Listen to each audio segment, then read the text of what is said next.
This is Lewis Hart from Boxing Social in association with Betfred. Delighted today to be joined at the O2 with Sahni. How are we doing, man? I'm alright. Nice to meet you. Nice to meet you, by the way. Good to meet you as well. You know, we're here at the O2 for a massive domestic fight between Zach Parker and John Ryder. What do you make of the matchup? I think it's a very intriguing matchup. I think it's two of the best super middleweights in the world for a title which is the WBO interim. So the winner will either get Canelo, because they'll get stuck on Canelo as a mandatory, and it will be up to Canelo what happens next with the winner. Canelo will either fight them, which will be a huge fight for either guy. You know, it's the biggest ticket in boxing, or he'll vacate and the winner becomes a world champion. So the stakes are very high for this fight, and you've got Zach Parker, who's coming into his own. He's on a knockout streak. He's found form against John Ryder, who on another night could be sat here today as the undisputed. Was it undisputed against Callum Smith? I think it was a few. It was a unified. So he could be sat here as a unified world super middleweight champion. So very, very intriguing fight. 100% for someone like John Ryder, who's had multiple close fights against Callum Smith, his last recent one with Danny Jacobs. But for someone like Zach Parker, you said he's in form, but obviously he hasn't fought for a year. That's not his fault, you know. He's very unlucky with the Andrade fight, but I'm sure it's very important for him now to be active and getting these big fights in a big position that he's in.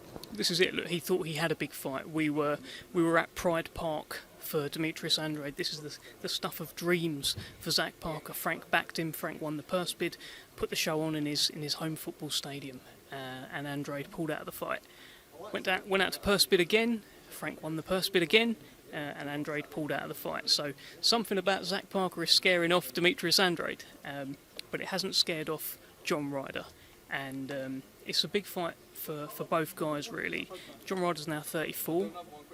If he loses this, where does he go? Where does he go? Because this is he's tried to become a world champion before. This is pretty much the same sort of thing. I don't know. Will he want to drop down a level? You just don't know. With Zach Parker, this could be his coming out fight. And you say he's been inactive for a year, no fault of his own. He's been in the gym. You'll look at him today. He's in shape. He's ready to go. So yeah, it'll be good. Is it not frustrating for someone like Zach Parker when you talk about great middleweights? Great people at 168, his name is never really in the conversation, and that's, like I said, he hasn't really had the big fights, and when he has had the big fights, they've been taken away from him, like a massive fight against Andrade at Pride Park. That's almost a coming out party for him. It must be frustrating not being able to get them big names, but he's finally got a big name in John Ryder. Well, look, you become a big name by beating bigger names than yourself. John Ryder is a bigger name than Zach Parker, so Zach Parker takes his scalp. And he takes that kind of, he sort of takes his levels. So it's like a computer game, and you sort of knock someone out of the way and you take their level. That's how I see it. Zach Parker will, he could be using John Ryder as a bit of a stepping stone here. Could be announcing himself on world level, and his name may not be in the conversation now, but it will be. This is another fantastic domestic dust-up. Just one of many this year that Frank Warren has made. I mean, he's like the connoisseur of great domestic fights. What do you make of this year for Queensberry and all these great domestic fights that they've all had? It's been a good year, right? I mean, it really has. Sometimes you have to stop and take stock. Like we did 94,000 at Wembley Stadium, Tyson Fury against Dillian Whyte. We're going to sell out Spurs. By the way it's looking at the moment with Tyson Fury again against Derek Chisora. And there's things happening. You know, early part of next year, should see Anthony Yarde against Artur Beterbiev. That'll be over here for all those. Yeah, exactly. For all those light heavyweight belts. I think Frank's been sort of quietly going about his business and putting in work, putting guys in positions. Obviously, the guys have got to win fights, right? But suddenly, look at that heavyweight division in particular. Tyson Fury, world heavyweight champion, #1 in the world. Usyk's got all the other belts, apart from the WBA regular, which is held by Daniel Dubois.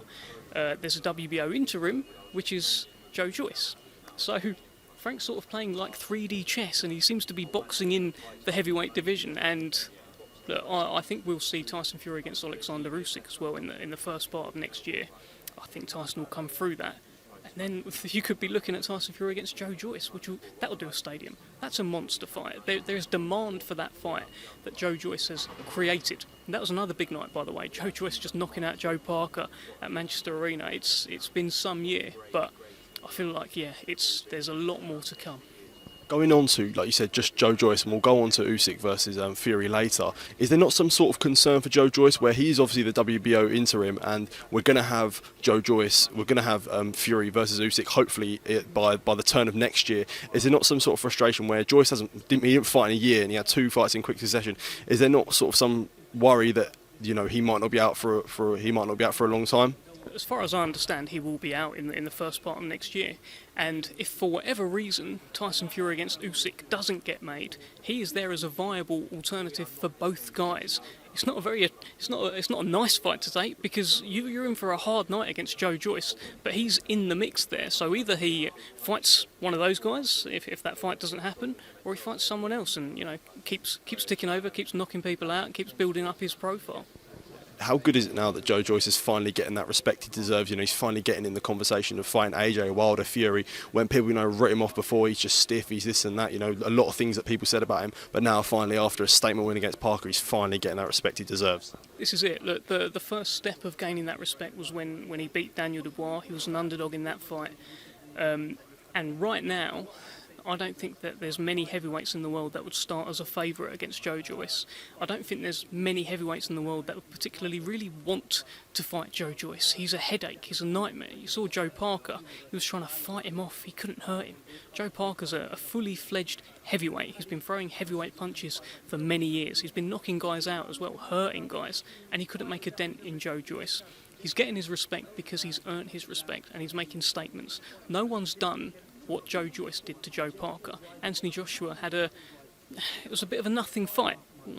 He had that sort of nothing fight with him. Joe Parker had Dillian Whyte hanging on a little bit. I know he was up and down himself, but it was Dillian Whyte hanging on a little bit at the end. And Joe Joyce just absorbed his best punches and then cleaned him out. Going on to Fury versus Usyk, which is obviously potentially it could be next year. They're talking about March, just after hopefully if Fury is victorious against Chisora, which is obviously that's another question. That's a massive fight, undisputed heavyweight. When was the last? It's been ages since we last had an undisputed heavyweight champion. So that's a huge fight, and especially for someone like Frank Warren to potentially stage that. It's a big fight. Let's get it done. Hopefully they can. I think Fury wants to fight Usyk, I know he does, and I think Usyk wants to fight Fury. Clearly there seems to be a good relationship between the teams as well. When you've got everyone involved wanting the fight, it's going to happen. So I'm pretty confident that they will get this done. I don't see where it will fall over, to be honest, so fingers crossed. Going on to the last question, we're here for Parker versus Ryder. How do you see this fight playing out? I think it's a very good fight. I think... do you know what? I don't know yet. I'm instinctively, of course, going to go towards Zach Parker. He's in tremendous form. He hits very hard, surprisingly hard. But he hasn't been in with anyone like John Ryder. So I'll reserve my sort of full judgment probably until close to the time. See what they're like at the weigh-in. I know Zach Parker actually rehydrates and he gets very, very big on fight night as well. It's actually a real 50-50. So... I'd lean towards Parker, but not with a tremendous amount of confidence. I've seen him in the gym, I've seen what he can do on Queensbury shows, and maybe he's getting John Ryder at the perfect time.